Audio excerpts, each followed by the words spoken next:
Hello दोस्तों, स्वागत है आप सबका आपके अपने टारगेट एग्ज़ाम पूर्व में। आज हम सब पढ़ने वाले हैं प्रशांत महासागर के बारे में।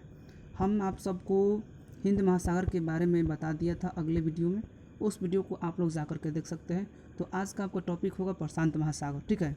अब यहाँ पर मैं आपसे बात करूँ, प्रशांत महासागर जो है आपका अमेरिका और एशिया को हम पृथक कहते हैं। अब यहाँ यही समझिएगा, प्रशांत महासागर जो है ना, इन दोनों को मिला करके यानी कि अमेरिका और एशिया को मिला करके हम लोग क्या बोलते हैं, एक यहाँ पृथक बोलते हैं। क्या बोलते हैं? पृथक बोलते हैं। अब मैं आप सबको बता दूं कि विश्व के सबसे बड़ा और गहरा प्रशांत महासागर कहा जाता है। यानी कि प्रशांत महासागर जो है वह विश्व के सबसे बड़ा और सबसे गहरा वाला आपका महासागर है। और मैं आपसे बात करूं सागरों का सागर आपका कौन सा सबसे ज़्यादा गहरा और सबसे खतरनाक है, तो आपका प्रशांत महासागर ही है। अब यहाँ देखिए, प्रशांत महासागर के जो आपका नीतल है यानी कि नीतल और ऊंचावल जो इसका भाग है, अब यहाँ पे देखिए, अध्ययन बहुत ही इसका महत्वपूर्ण है। क्योंकि अगर तुलनात्मक इकाई से अगर देख लिया जाए तो भौगोलिक अध्ययन से हमको पता चलता है कि महासागर में यानी कि प्रशांत महासागर में ज़मीन का भाग कम तथा जलीय क्षेत्र इसमें अधिक होता है।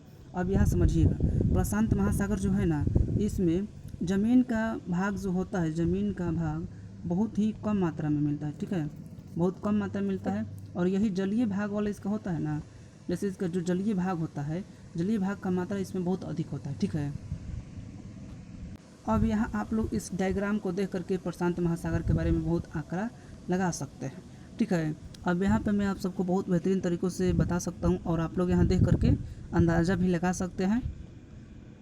अब देखिए, अगर मैं आपसे बात करूं इसका निर्देश के बारे में, तो इसका निर्देश देखिए कितना होता है, 0 डिग्री होता है और इनका n न्यूटन मान लीजिए और 160 आपका डिग्री होगा और यहाँ W होगा। और इसका पब्लिक आप इसको जो भी समझना समझ लीजिए, ठीक है।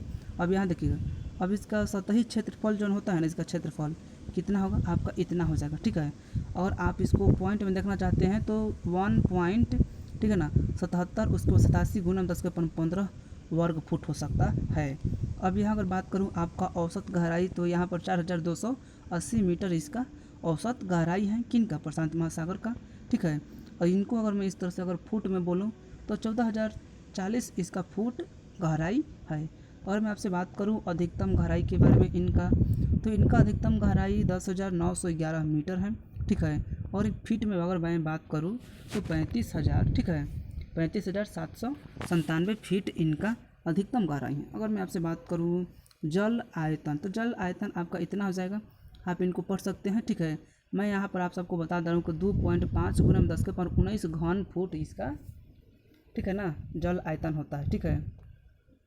अब यहाँ पर आप लोग जानिएगा थोड़ा सा प्रशांत महासागर का इतिहास, ठीक है। तो यहाँ पर हम आप सबको बता दूँ, यहाँ पर लिखा है प्रारंभिक, ठीक है ना, माइग्रेशन। तो यहाँ पर देखिएगा, यहाँ पर आप सबका लिखा हुआ है प्रागैतिहासिक यानी कि काल में प्रशांत महाद्वीपीय में महत्वपूर्ण मानवीय इसका जो प्रवास हुआ है, जो 3000 ईसा पूर्व के बारे में इसमें बताया गया है, ठीक है ना।